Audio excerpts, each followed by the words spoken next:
Yuhu, good day guys, kembali lagi dengan gua Ahmad dan yang pastinya di Banglo Channel. Jadi pada video kali ini gua mau bikin sebuah tutorial gimana caranya mengganti kabel keyboard yang non-detachable menjadi detachable dengan menggunakan interface Type-C.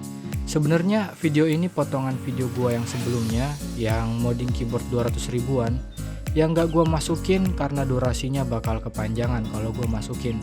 Tapi karena ada beberapa orang yang minta untuk dibikinin tutorialnya, jadinya gua bikinin video ini.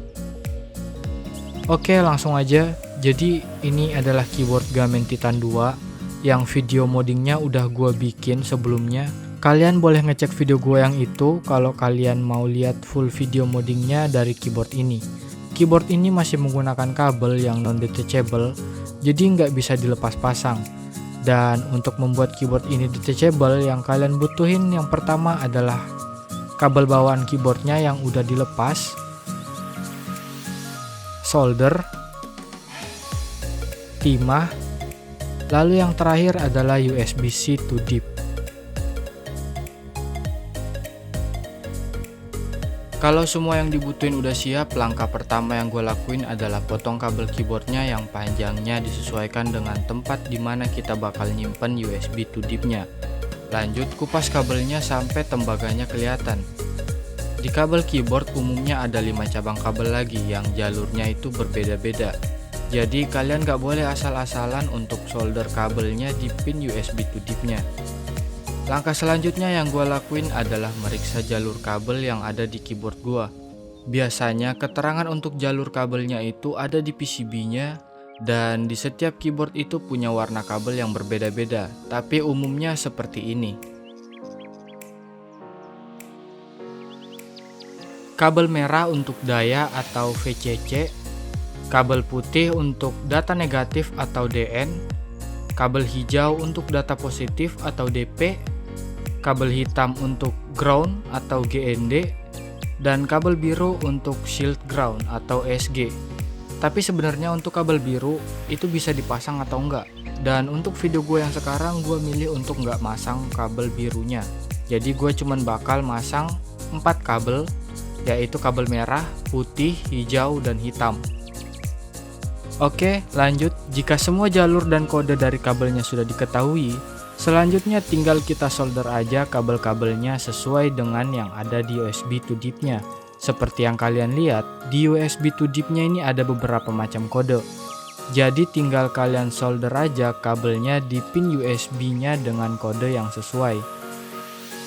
Lalu untuk cara nyoldernya, kalau kalian menggunakan USB to deep kayak punya gua, karena USB-nya ini punya 2 pin tiap kode, maka kalian harus solder kabelnya di 2 pin tersebut. Jadi gua visualkan aja biar kalian lebih paham. Jadi untuk daya atau VCC disolder ke VCC juga. Lalu untuk data negatif disolder ke DN1 dan ke DN2. Untuk data positif disolder ke DP1 dan DP2. Dan terakhir untuk groundnya atau GND disolder ke GND juga. Yang penting untuk kalian tahu saat nyolder kabel, pastikan gak ada kabel lain yang bersentuhan. Karena kalau ada kabel lain yang bersentuhan bisa menimbulkan short dan juga konslet. Jadi perhatikan dengan teliti saat kalian solder kabelnya. Gua kasih saran untuk nyolder data positif dan data negatif. Karena posisi kedua pinnya ini menyilang, jadi agak sedikit tricky untuk nyolder kabelnya biar gak bersentuhan. Dan triknya adalah untuk data negatif, kalian bisa solder kabelnya dari bawah. Lalu untuk data positif, kalian bisa solder dari atas. Jika semua kabelnya udah disolder, jangan lupa untuk ngetes USB-nya apakah udah berfungsi dengan baik atau tidak. Di sini gua ngetes USB-C-nya dan semuanya berfungsi. PCB-nya nyala normal dan gue juga coba pasangin switch, lalu ngetes apakah bisa dipakai ngetik atau enggak. Dan ternyata dipakai ngetik juga nggak ada kendala sama sekali. Sampai di sini berarti penggantian fixed kabel ke USB Type-C sudah berhasil. Selanjutnya tinggal tutup aja bekas solderannya dengan selotip atau masking tape. Selama bahannya itu non konduktif, itu bisa aja dipakai.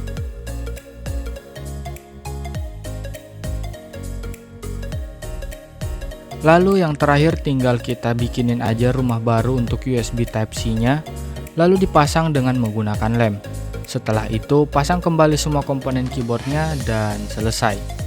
Oh iya, sebenarnya kalau kalian nggak mau ngerusak kabel bawaan keyboard kalian bisa aja beli JST kabel 5 pin di marketplace. Tapi karena gua nggak sempat beli dan yang jual juga nggak ada yang deket rumah gua, jadinya gua korbanin aja kabel bawaan dari keyboard ini. Lalu kalau ada yang nanya kabel birunya dikemanakan, kabel birunya gua potong karena nggak gua gunain. Jadi mungkin sampai sini aja video gua. Seperti biasa, link pembeliannya bakal gua taruh di deskripsi. Semoga video ini bermanfaat buat kalian semua. Gua minta maaf kalau ada salah-salah kata dari video ini. Jangan lupa untuk support gua terus dengan menekan tombol like, tombol subscribe, dan kalian juga boleh menekan tombol loncengnya agar kalian gak ketinggalan video-video baru dari gua. Kalian juga boleh kasih gua kritik, saran, dan pertanyaan di kolom komentar. Gua Ahmad, pamit undur diri and see you.